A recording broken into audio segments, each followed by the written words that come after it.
Someone just pointed out I had no volume. Hopefully I have some volume now. Sorry about that.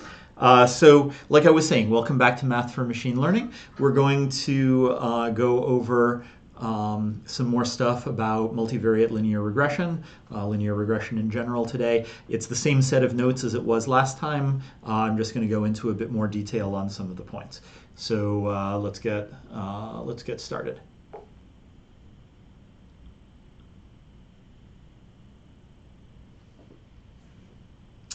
All right, so the first thing that I wanted to talk about is variable selection. So a lot of times we're given a regression problem where we have a bunch of variables and we're not sure whether all of them are relevant to the prediction problem. So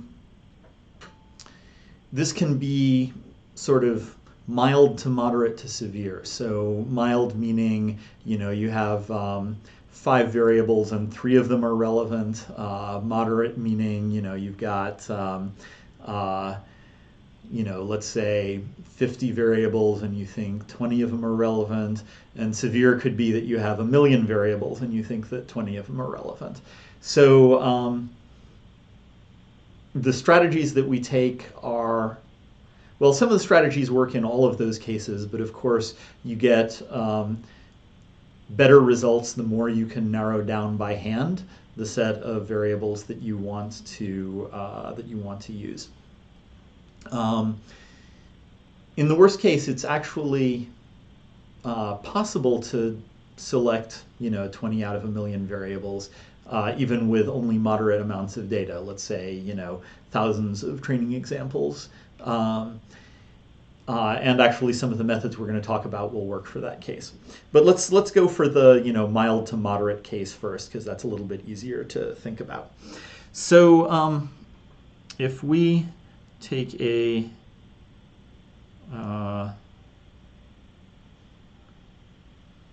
look here. So right here, this is the equation for regression, and to get that equation, we had to differentiate, right? And so this here is the derivative. We can actually write it out explicitly. The derivative of L with respect to the regression weights is just the transpose of this part. So that's W x transpose 2 over n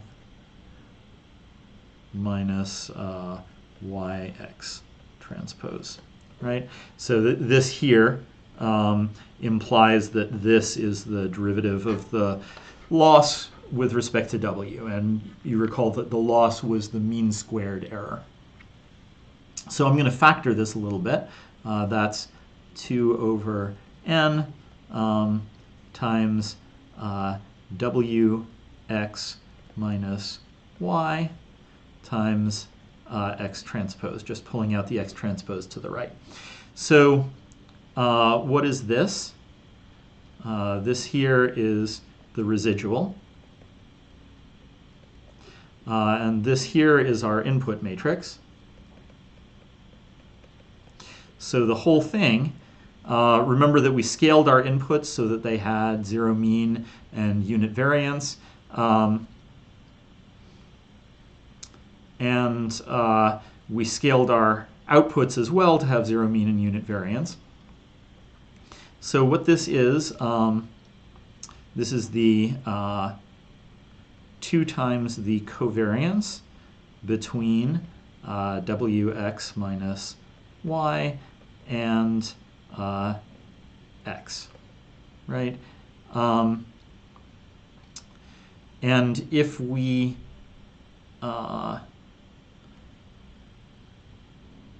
can, let's say that sigma e squared is equal to the residual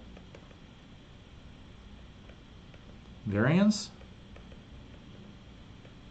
then this is equal to 2 sigma e covariance of wx minus y over sigma e. I've just multiplied and divided by sigma e, and x stays the same. So now this has unit variance and zero mean. This has zero mean and unit variance. So the covariance is the same as a correlation, right? So it's 2 sigma e times the correlation between wx minus y and x, right? Because the correlation, scaling one of them doesn't affect the correlation.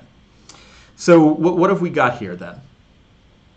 This basically tells us that the gradient measures the correlation between your input variables, your features, and the residual, right? So your gradient, let's say that you've got, this is maybe the most common case, you've got one output and, you know, let's say a few dozen inputs. So this is going to be W is a vector, 1 by however many inputs you've got.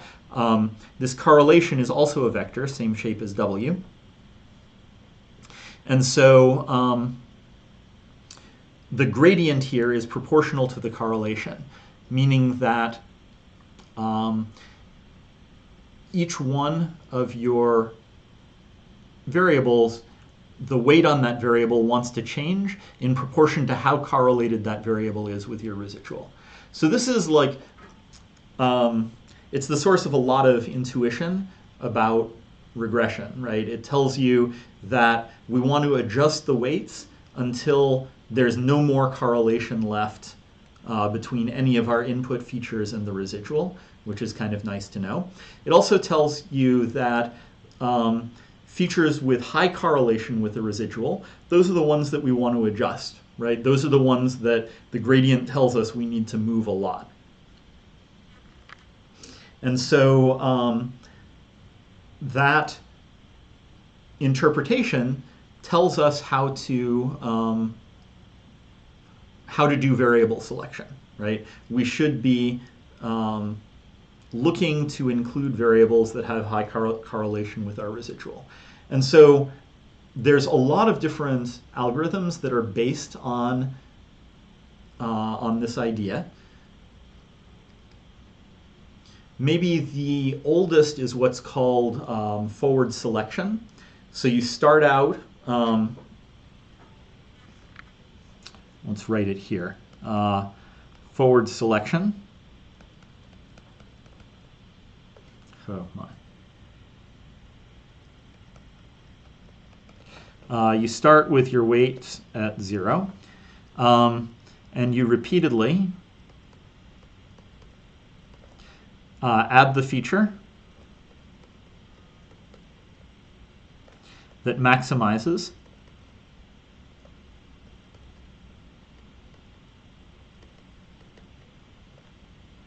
the correlation with residual. So I'm actually just going to write, I'm going to write, what is going on here? I apologize for not being able to drive my laptop.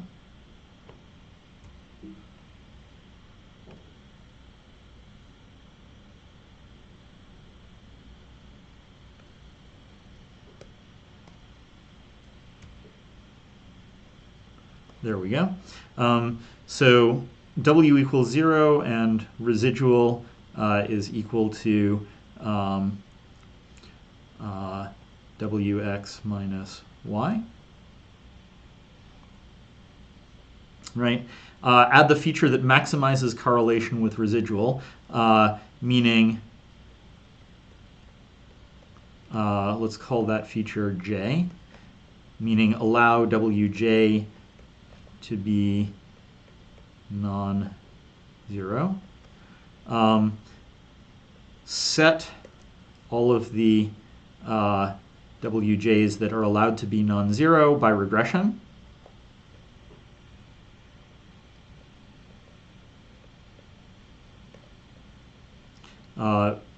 Recalculate the residual, and repeat. Right? So just repeatedly add the feature that is most correlated with our residual and recalculate the residuals and recalculate the weights and therefore the residuals and then repeat. So that's a simple and well-regarded algorithm. We're actually going to do something, we're going to recommend something slightly simpler. Something slightly better performing, maybe equally simple. So this is called forward stage-wise regression.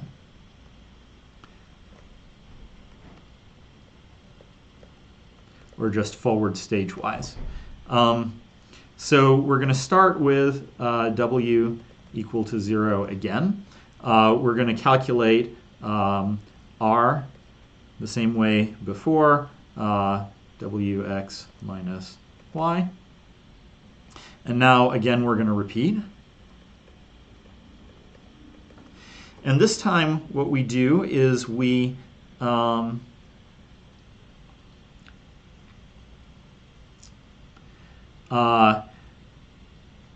just like before, we're going to say that J is equal to the most correlated feature.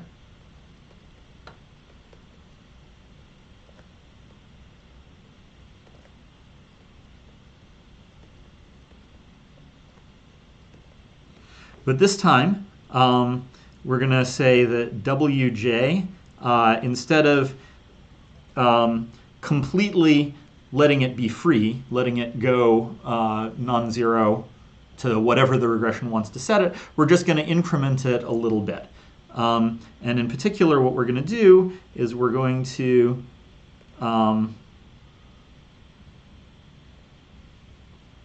add just eta times the correlation between Wj and the residual. Right? And this here, right, this is the gradient. And so what we're doing is just taking a feature that is the feature that's most highly correlated with residual, and we're taking a step along its gradient, right? So you can think of this as sort of an incremental version of this one, right? Which is kind of nice. There's a couple of reasons that incremental is better. One is that it turns out to be very stable. So adding a small increment doesn't change the prediction much, doesn't change the residual much. So you might very well select the same feature again and increase it a little bit more, or as soon as that feature has, as soon as you've driven down the correlation of that feature with the residual enough, you can start selecting another, right? So that's forward stage-wise.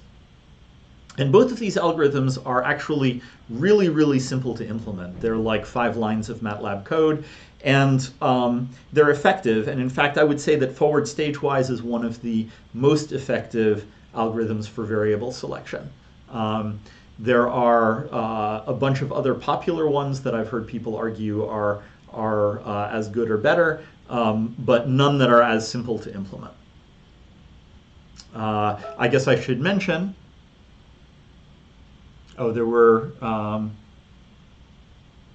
there are still problems with people hearing.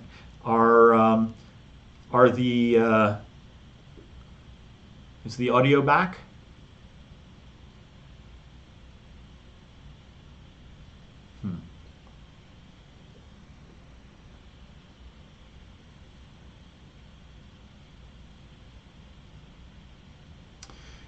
All right, apparently we're having a bad audio day.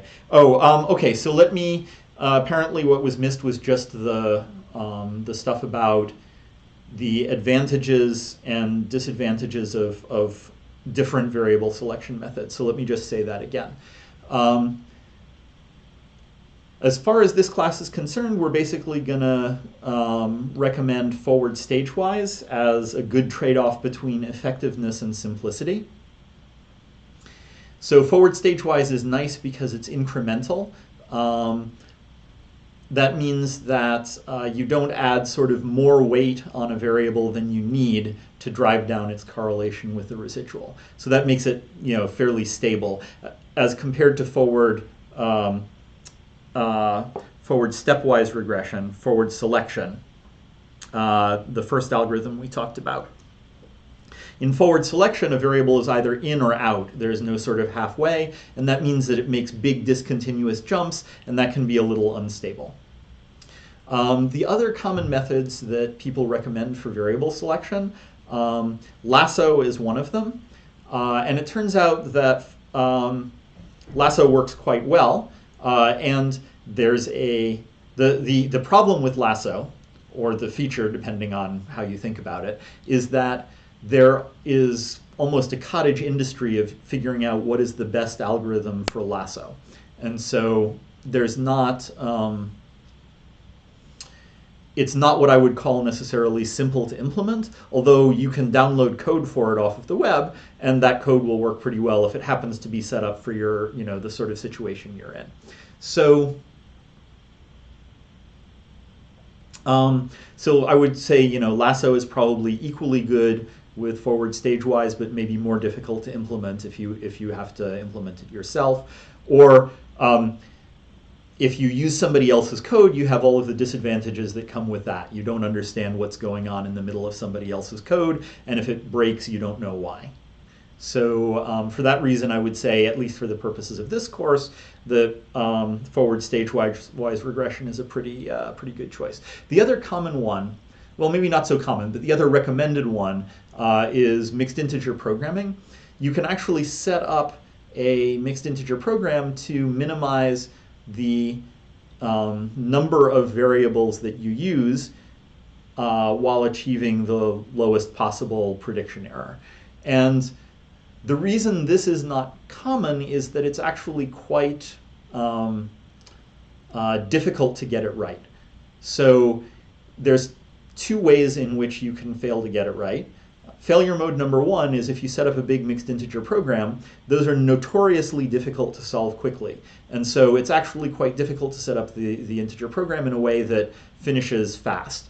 So there was a talk here at CMU a week or two ago by Dmitry Bertsimas, who is, he quite literally wrote the book on mixed integer programs. And his research group has been able to solve these mixed integer programs fairly quickly for fairly large scale problems.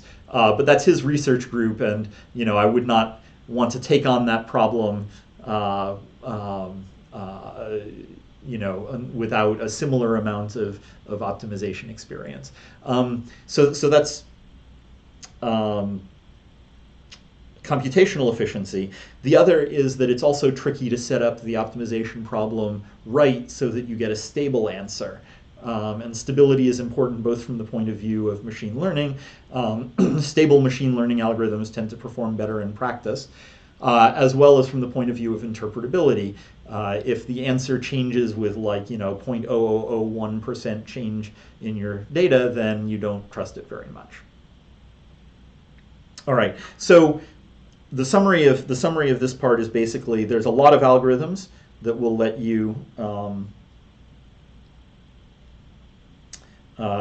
decide what variables to include, download code for one of them, or just implement forward stage-wise yourself. And it's not that difficult to implement it quickly because you can update the correlation, right? So here I forgot to write that you have to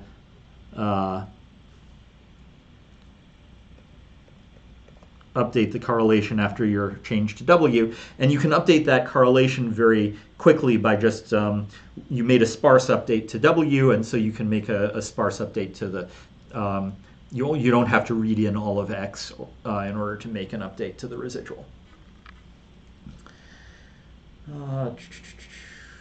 All right, so that is variable selection.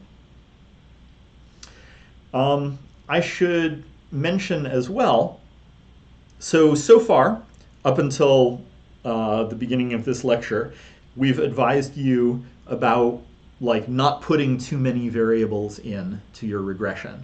For example, we said when you make a dummy code, make sure to leave out one of your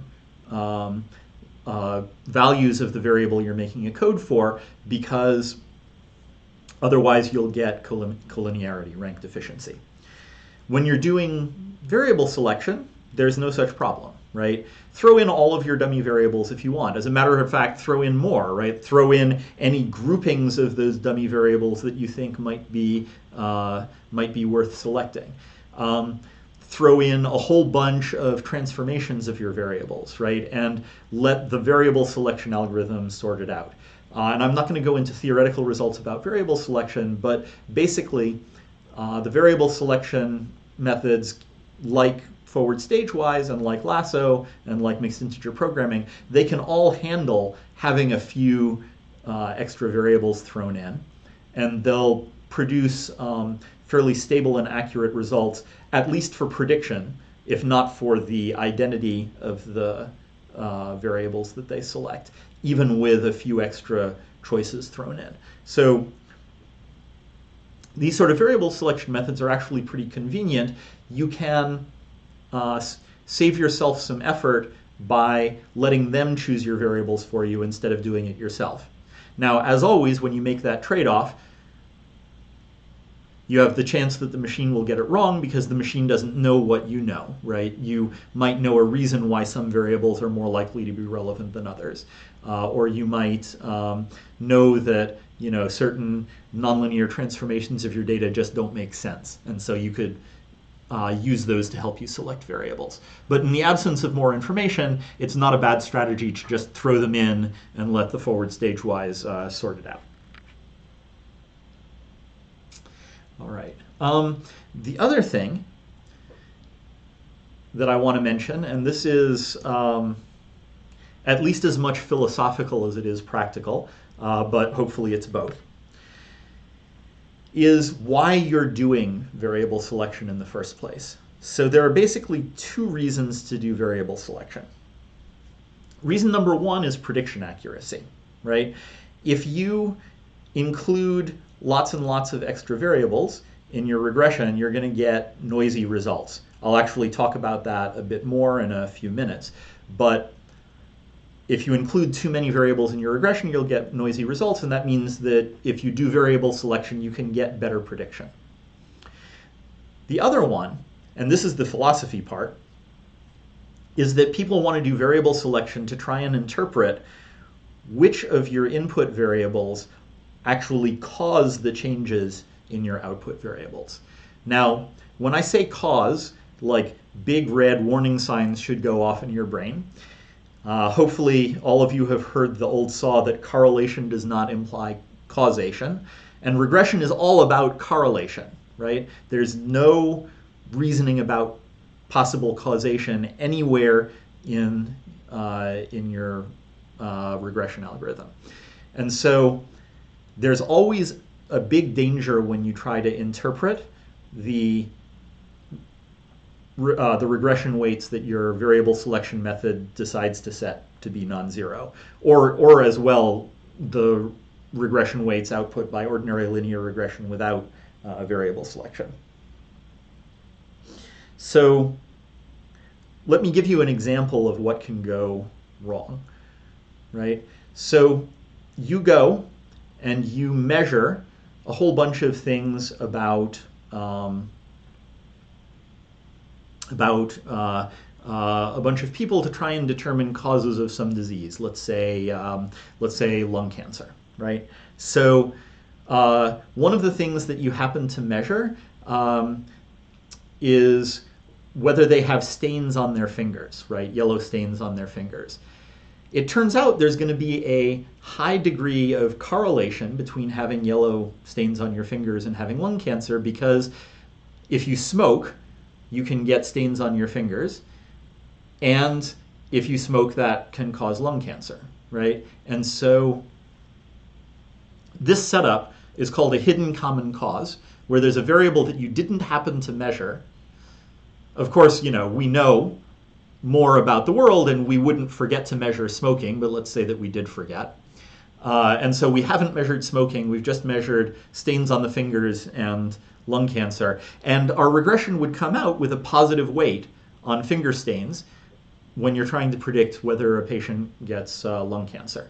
And obviously, I hope obviously, there's no causal connection there, at least not through any method that I know.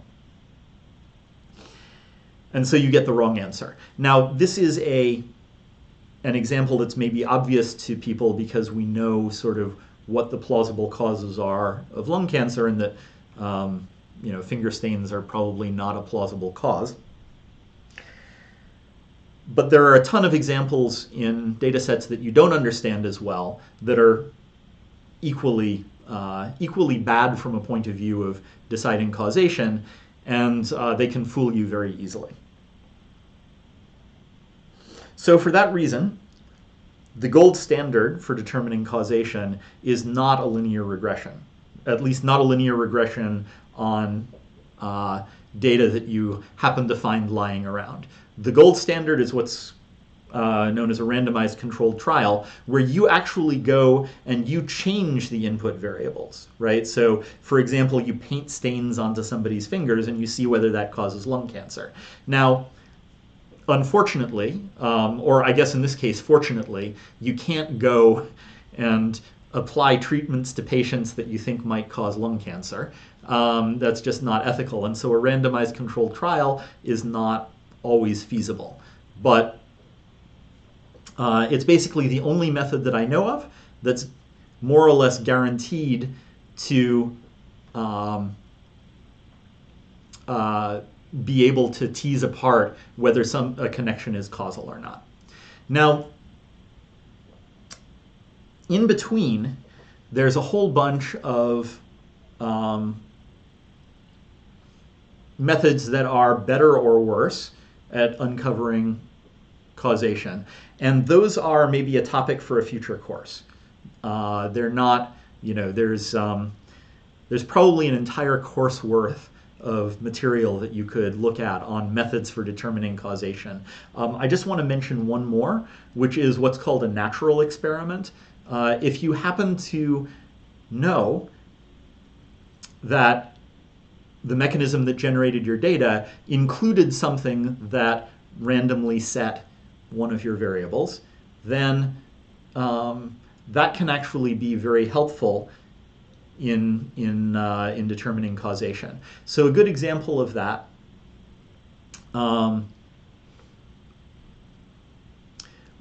might be well, in the smoking example, people municipalities or states or countries sometimes enact a tobacco tax in an attempt to reduce smoking. Now,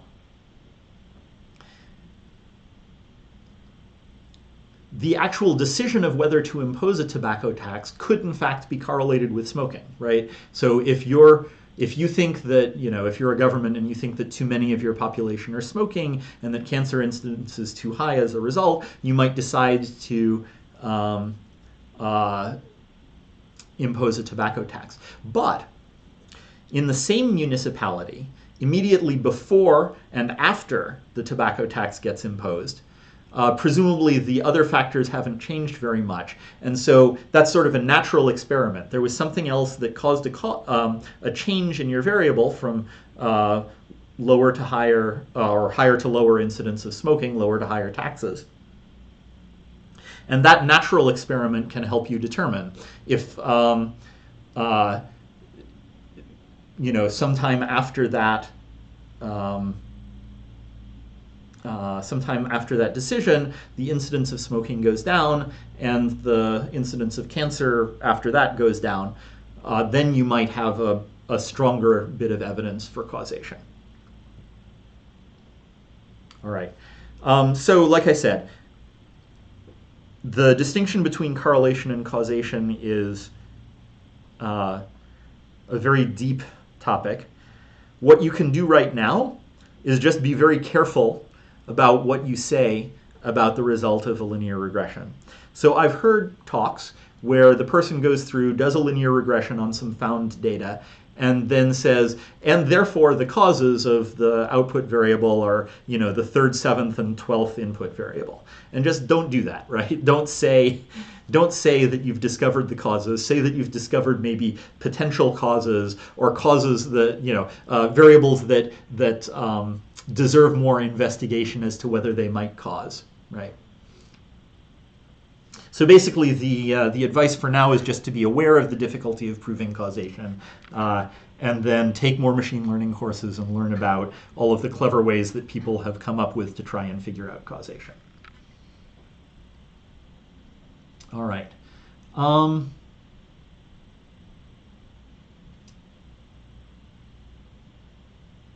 The other thing that I wanted to mention about regression, so just here, right? This is our sum of squared errors, right? And we justified this several ways, and one of them was as the maximum a posteriori, the maximum likelihood estimate for a linear Gaussian model, right? Where y was a Gaussian random variable whose mean was a function of x, a linear function of x.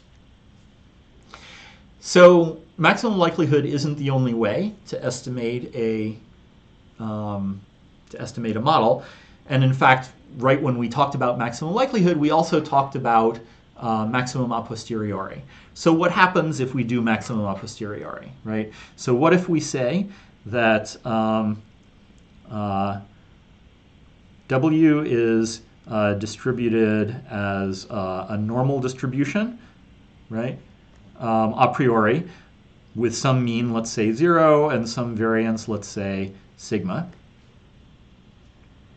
X, as always,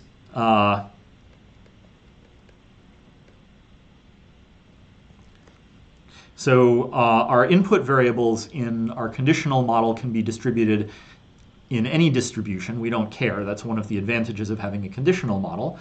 And then y conditioned on x is distributed as normal with mean wx and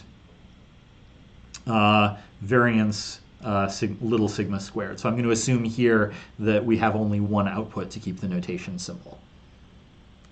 Okay, so these second two lines, they were what we used to derive the MLE. And now what I'm saying is if we want to include the first line, we'll get a maximum a posteriori estimate. All right, so if we write down our log posterior, well, it's going to have two terms in it. One of them is the same term that we calculated before, right? And this is the likelihood. And it is proportional to this sum of squared errors between y and w times x. Now, if you remember from when we derived this expression, there was a bunch of other stuff in the likelihood too, right? So there was something that corresponded to sigma squared, and there was an offset term, but those didn't matter, right? They were not, they didn't have any interaction with w, and so we could discard them. All right, so that's the first term of our log posterior. The second term of our log posterior is going to be our log prior, right? So in particular, let's suppose that we have a diagonal covariance Gaussian. So let's actually, I'll even erase that and put in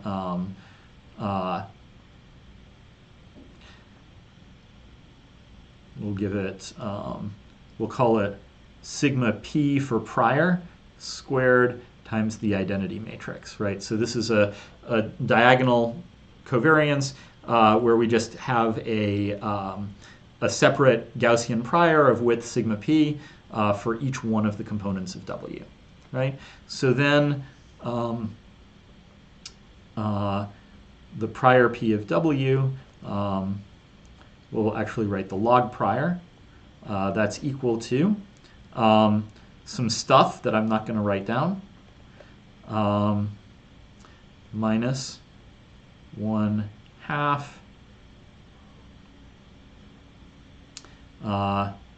sum over j of wj squared over sigma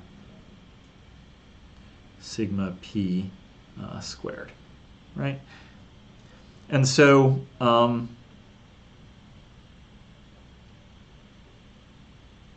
actually let's I'll write out this term as well.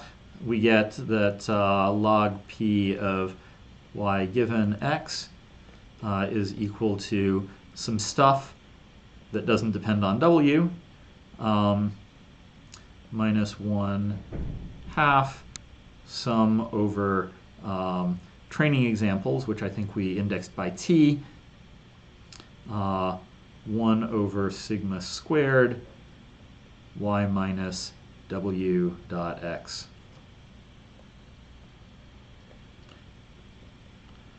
squared, right? And so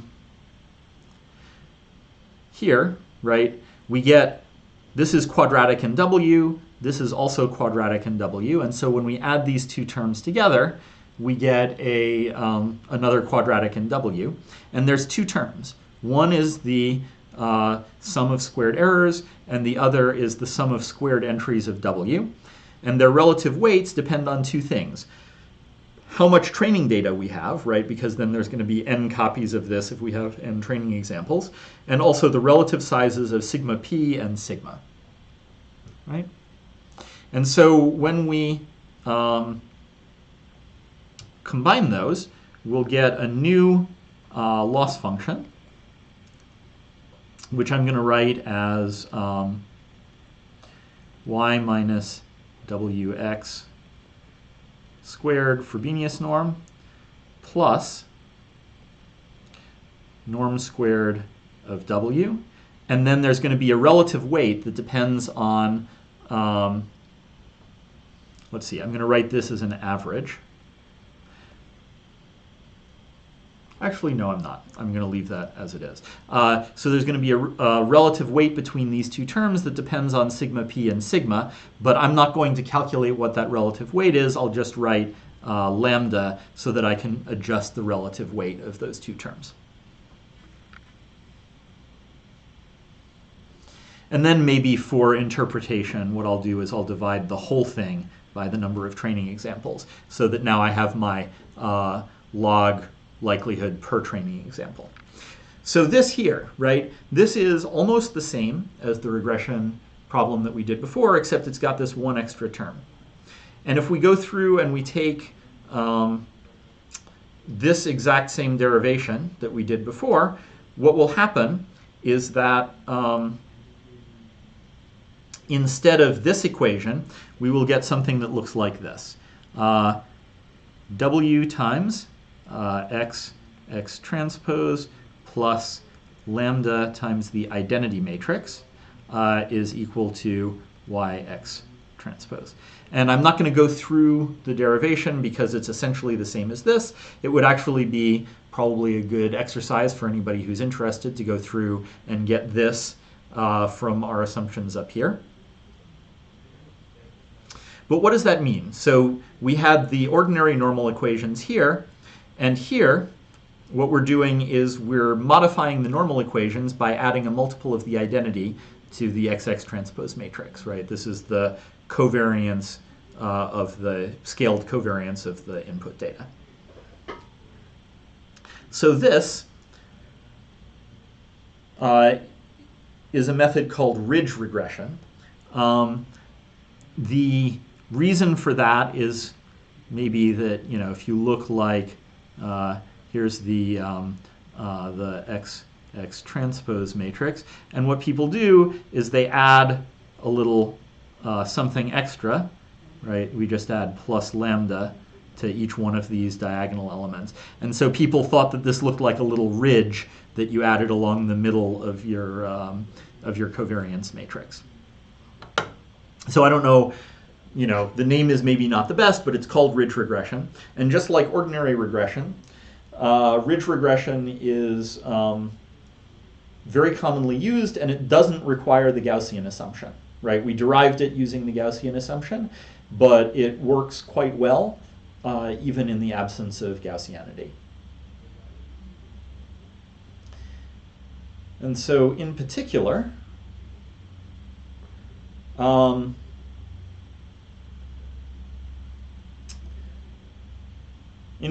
what it does is it improves the stability of the algorithm. I guess we can see that because, well, solving these normal equations, if you remember from the first mini where we talked about solving systems of linear equations, the solution, there's no solution if the matrix is singular, and the solution is very unstable if the matrix is close to singular. And what did close to singular mean? It meant it had small singular values, right? So if we look at the SVD, let's say U sigma, or sorry, we used sigma already, U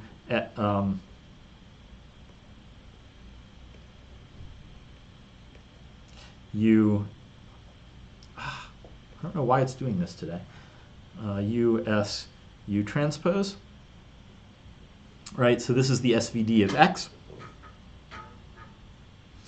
And the normal equations without lambda, lambda I, were going to be unstable when some of the diagonal elements were close to 0.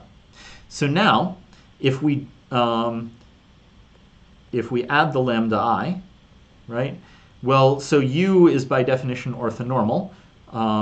So we know, what does orthonormal mean? It means that U transpose is equal to the identity. Right, so that's US U transpose plus lambda U transpose. And we can factor out the U's to the left and right. So we get U times S plus lambda identity times U transpose. And so what we've done, we've just added a little bit to every diagonal element of S. And so we've moved the small elements away from 0, which means that the solution is going to wind up being much more stable. And stability, as I mentioned before, the more stable a machine learning algorithm is, the more people trust its outputs, and also the better it tends to perform in practice. There's actually a theoretical result that says that stable algorithms generalize better. So even without the justification of having a Gaussian prior, maybe we would want to add a ridge term just to make our output more stable. All right. So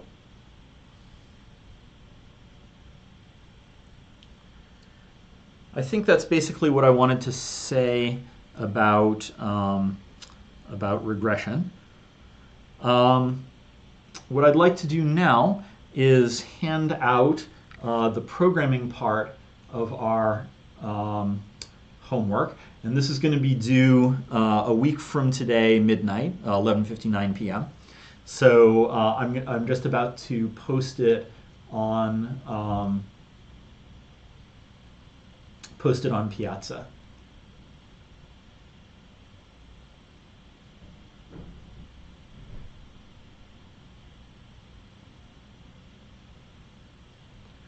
All right, so everybody should be able now to see it on Piazza.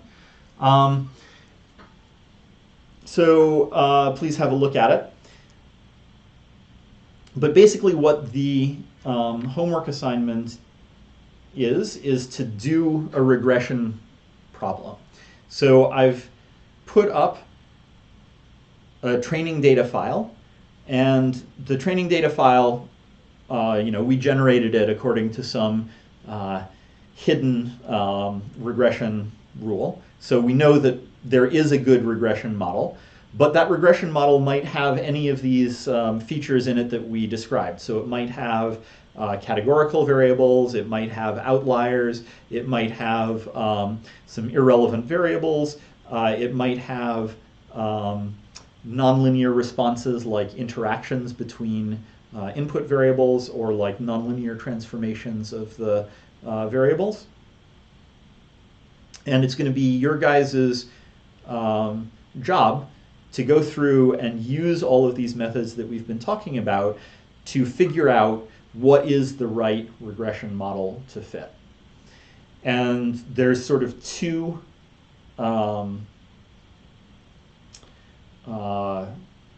definitions of right.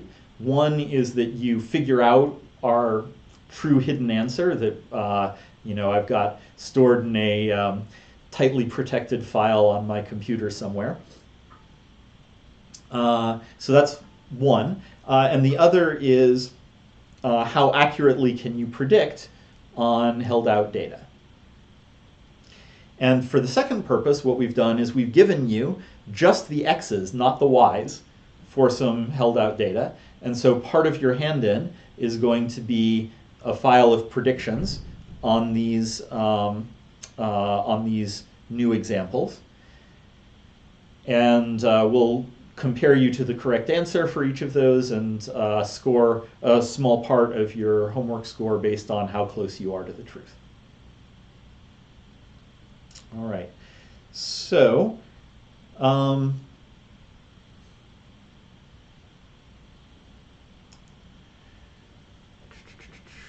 I did an example at the end of class last time that shows you some of the tricks that you would need for this.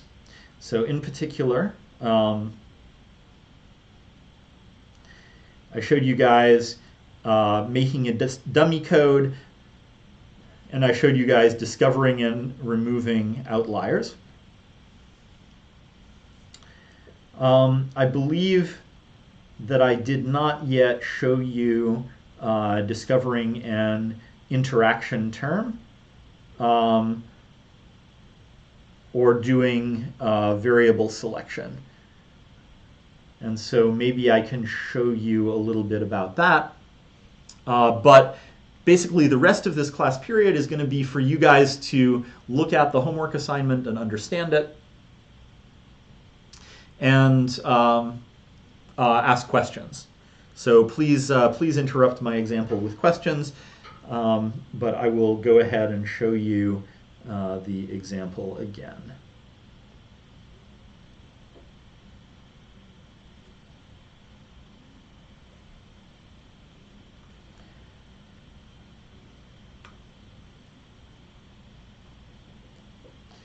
So here is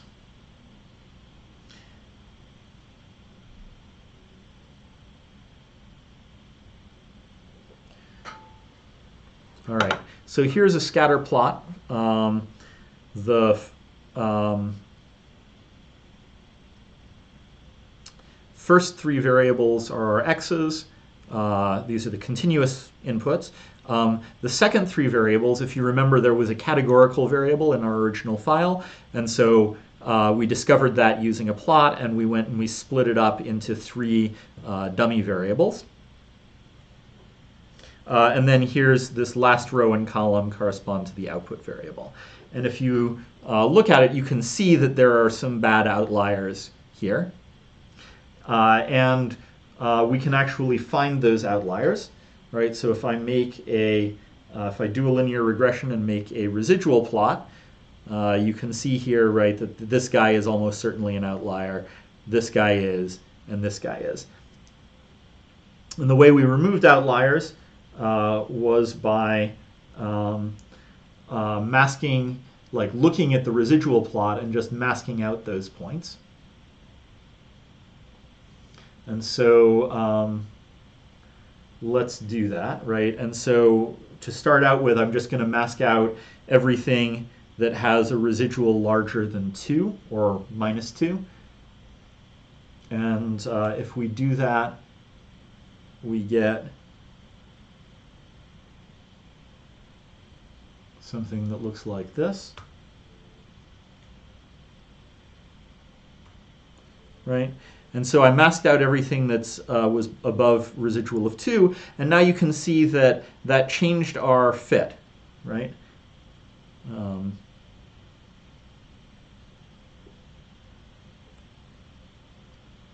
right? So in particular, now we have some new points whose residual is above 2, and so we can recurse and do that again, right?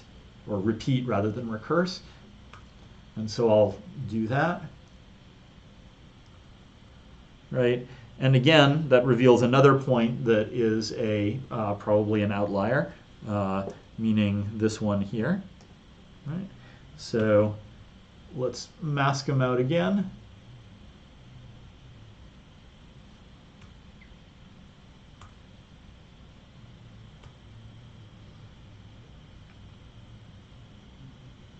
Right? And so now everything is within a residual of 2, which is a reasonable heuristic to use. But if you look at some of these points down here, right? So this guy, there's obviously a nonlinearity in our model currently as well. And so, before we try and discover that, it's probably better to remove residuals before trying to discover the nonlinearity. To remove outliers before trying to discover the nonlinearity, because outliers just mess things up so badly. And so it's possible, for example, that this point is an outlier, and maybe some of these guys as well, right? And so I'm just going to be conservative and start removing these points that are sort of low and to the right.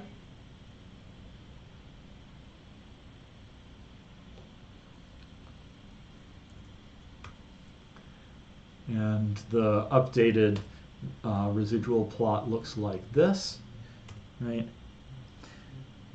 And so you can see now this looks pretty good, right? There may still be a few outliers left, but for now, like, we've gotten rid of the really big ones. You remember there were some that were, 10 or 20, right? And now we've gotten them all down in the range of 1, right? Which is much better. Because if you think about it, right, 20 squared is 400, right? So there's going to be sort of 400 times as much contribution to the error from a single outlier as there would be from one of these points that's got a residual on the order of 1. And so it's really going to mess up our fit. So we've gotten rid of them. So the other trick I wanted to do, to show, was to start looking to do things like constructing features and nonlinear interactions. So what I'm going to do, I'm going to take this same residual plot, and I'm going to color all of the points according to one of the input features. So here I'm coloring them according to feature 1. And so you can see that, small values of feature 1 are over here on the left, large values are over here on the right, and they shade from green to blue. And you can see that, okay, feature 1 doesn't seem to have it has a nice, it changes from left to right, meaning that feature 1 participates in our regression. It has a decent regression weight. But the residuals don't seem to be particularly correlated with feature 1. So let's look at feature 2. Right? This color map, it looks nice on my it looked nice on my screen before, but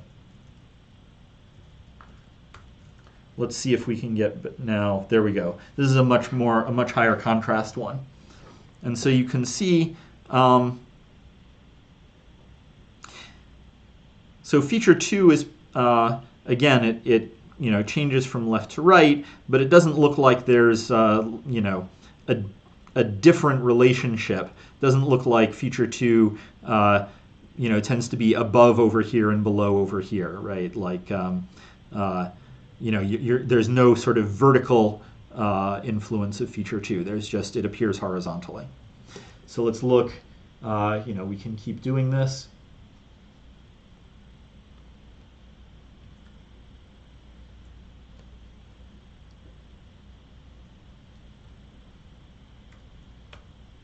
Right, here's feature 3. Again, more or less the same thing.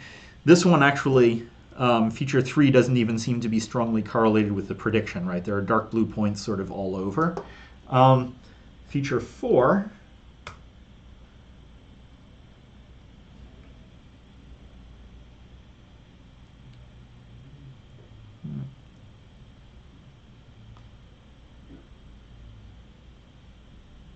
and now here we're starting to see something that might be interesting, right? So there's this group of points here, right? And this is sort of a more or less linear relationship. But then over here, right, there's like this group, there's only sort of, right, like it looks like there's maybe a group of points that are sort of behaving differently from the rest of them, right? So we'll keep feature 4 in mind. Right? Feature 5, nothing in particular, and feature 6, also nothing in particular, right? So 4 was the one that that seemed to be interesting. And so what I'm going to do now is I'm going to start sorting the residuals. So right now they're sorted by, on the x-axis is the prediction, and on the y-axis is the residual. You can sort things on the x-axis by all sorts of different things. And in particular, it helps sometimes to sort them according to one of your original variables. So what I'm going to do now is sort them by variable 1. Right? Nothing interesting going on there. By variable 2.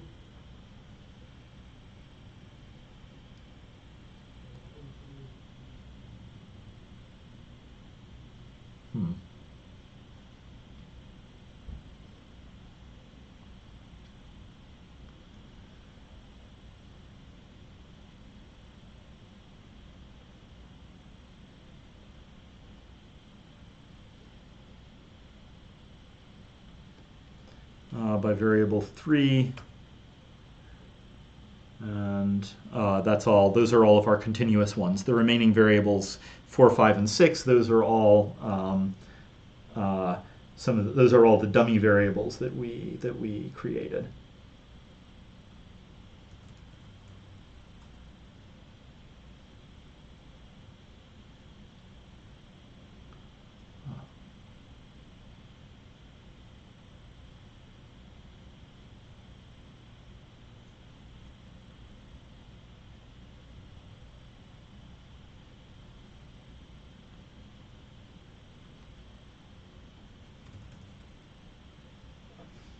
So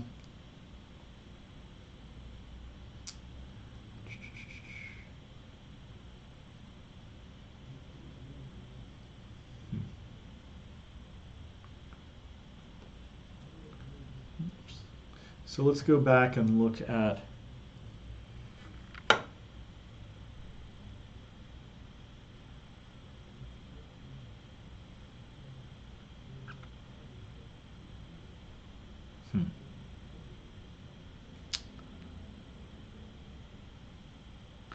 All right, I apologize. There was something is going wrong with my example code, because one of these was supposed to show an interaction. It's possible that I set it up without a large enough training set. So I'm going to try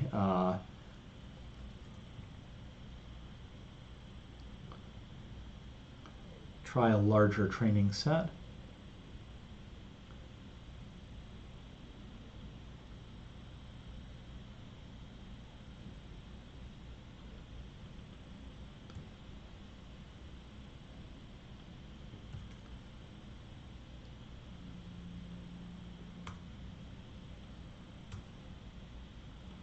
So here's our residual plot with a larger training set. And wow, that's a lot of bad residuals. So I'll very quickly go through and mask out the points with bad residuals again.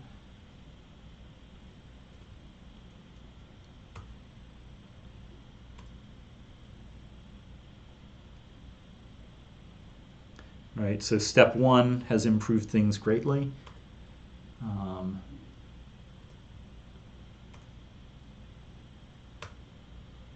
Here's step 2.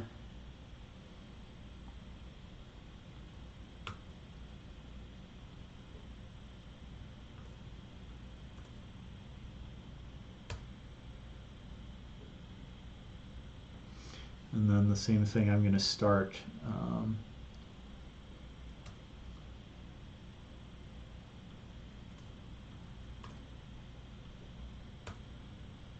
and so now it looks like maybe we're in decent shape. And now we'll do the same thing.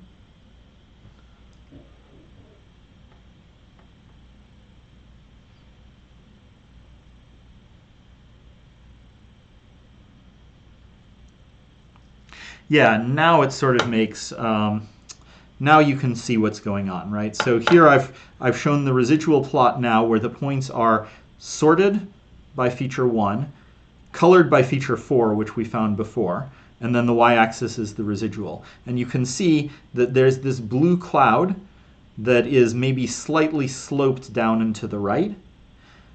And so that's going to show you that there's a different relationship between x1 and residual when feature 4 is off, that's the green points, versus when it's on, that's the blue points. And so now that lets you see that there is, in fact, a relationship, and we can go ahead and add that feature to our data, right? So the feature now is the interaction term between 1 and 4, meaning just the product of feature 1 and 4. Recall that feature 4 was the dummy code for one of the values of our categorical variable. And so now, once I've done that, I can make our residual plot again. And I don't know if you can tell, but it looks very slightly better, right? We've now managed to get our interaction term into the regression.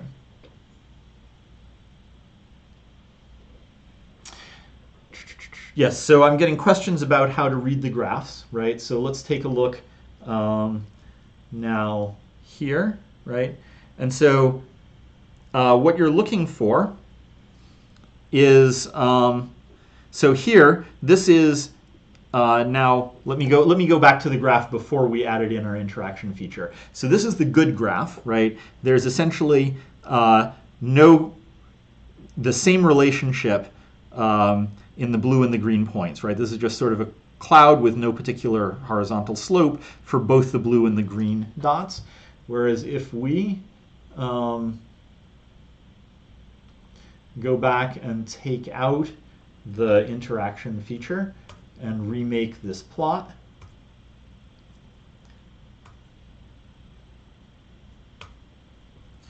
now you can see, right, the blue cloud is significantly tilted down and to the right, as compared to the green cloud, which, if it's tilted at all, is tilted up to the right.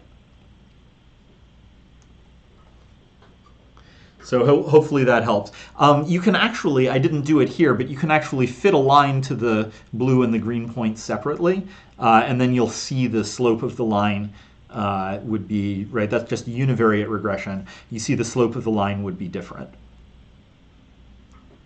So this one actually, this plot is a little bit more subtle than I intended to make it. When I looked at these figures before class, they were the effect was a little bit more pronounced, but you can still definitely see that there is a slope here and not so much in the green points.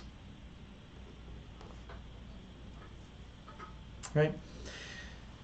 So just to recap, right, what we did to discover the variables was we started off by looking at a residual plot and coloring, sorting by prediction on the x-axis, residual on the y-axis, and coloring by different features. And let me go back and show you those plots again.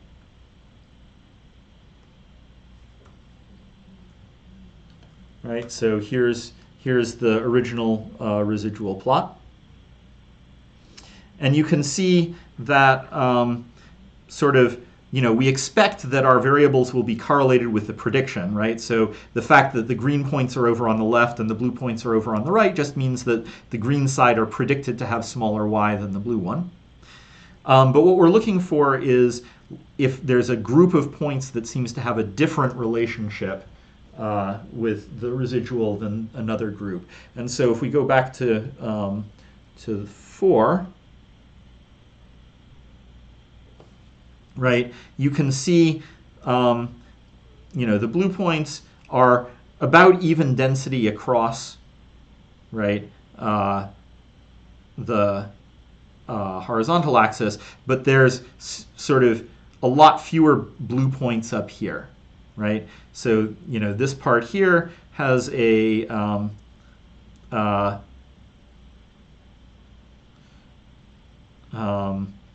there's nothing to worry about in the left half of the plot, but in the right half of the plot, the blue points seem to have they seem to be below, right? Like down here, there's a lot of blue, and if you look above it, right, there's a big area with a fair mix of blue and green. Above it, sort of, right, so maybe like this area here versus this area here. There's a lot more blue points in this area than there is in this area, right? And so as a ratio of blue to green. And so here, this was for coloring by variable 4, which was one of our indicator features. And this tells us that variable 4 might be involved in an interaction. And so given that, what I did was I kept coloring by variable 4 and started sorting the plot by other variables. And this was the problematic one, right? So if we look at, let's say, the one for 3, right, there's no difference in the relationship. This is the sorting by variable 3 and coloring by variable 4. And there's sort of no difference in the blue and the green points. Whereas the bad plot, if we sort by variable 1 and color by variable 4, there's a difference in the slope of this blue cloud versus the slope of the green cloud. And so that's suggesting that the variable that 4 interacts with is 1. Now, you can see this is a little bit subject to interpretation, and I apologize, I made the differences a little bit more subtle than I intended them to be, but that actually makes a point pretty well, which is that staring at residual plots is difficult. And so the alternative strategy, which I don't think I have implemented, but maybe I can show it to you on Wednesday, is to use one of the variable selection methods like forward stage-wise regression. And forward stage-wise should help pick out the interaction terms as well, because what you can do is you can add a lot of different possible interactions. Anything that looks vaguely odd to you, you can add to the list of possible interactions, and then let the variable selection procedure decide which ones to include.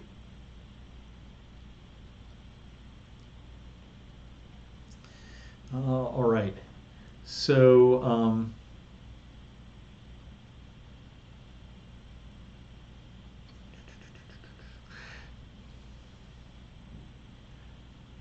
the last thing I wanted to mention, of course, is discovering a nonlinearity. And here's our original residual plot. And you can see pretty clearly that there's a nonlinearity here, right? There's like a curved relationship between x and y.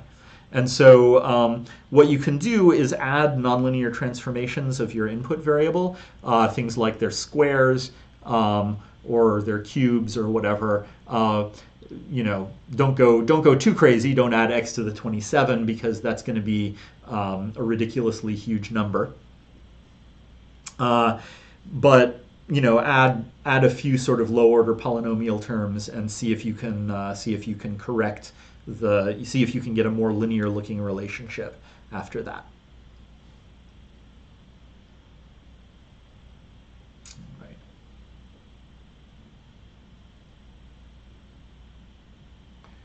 So I think that's basically what I wanted to say.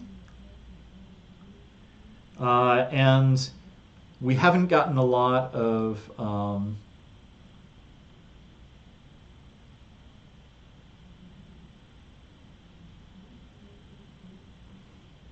see. Oh, sorry. So somebody it looks like sent a question directly to my Hangouts, which I wasn't expecting. So in general, you should probably send questions to the TAs, and they can alert me if there's a question, because while I'm lecturing, I'm not watching my Hangouts. But I just noticed it while I was about to shut down, so I can answer it now, which is. Someone was saying that the outlier processing is visual, which makes it something that's difficult for a machine to do. Yes, you can do it visually. Certainly, the point of making a residual plot is to let your visual pattern recognition discover if there's a problem, like a nonlinearity or an outlier. Once I decided that there were outliers, I actually used code to remove them, right? So what I did was I iterated, removing the points that were very, very far from their predicted value until the regression line settled down. And so you can automate them. Same thing with interaction terms, right? So I showed residual plots that you can eyeball and determine whether there's a likely to be an interaction. Or you can do it by variable selection. Just toss in all of the possible interactions and let the variable selection sort it out. So there's a sort of manual and a machine-driven way to do each one of these tasks. And my hope is that you guys understand both of these ways, right? Because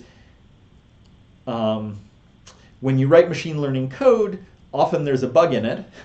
And if you don't know what the plots should look like, then it's very difficult to detect and diagnose the bug, right? So I'm not showing you the manual way because of any recommendation to do it in practice, right? I think in practice you would like to automate as much of the decision process as possible. The reason I'm showing you the manual way is so that you can understand when you make, you know what plots to make and how to look at those plots, so that you can tell if something's going wrong.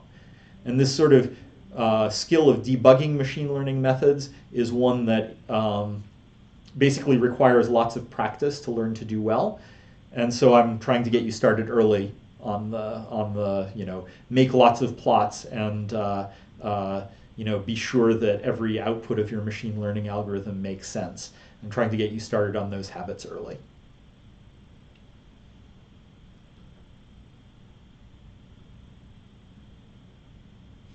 All right, so office hours starts now, and please feel free to send me questions, and we'll see you next class.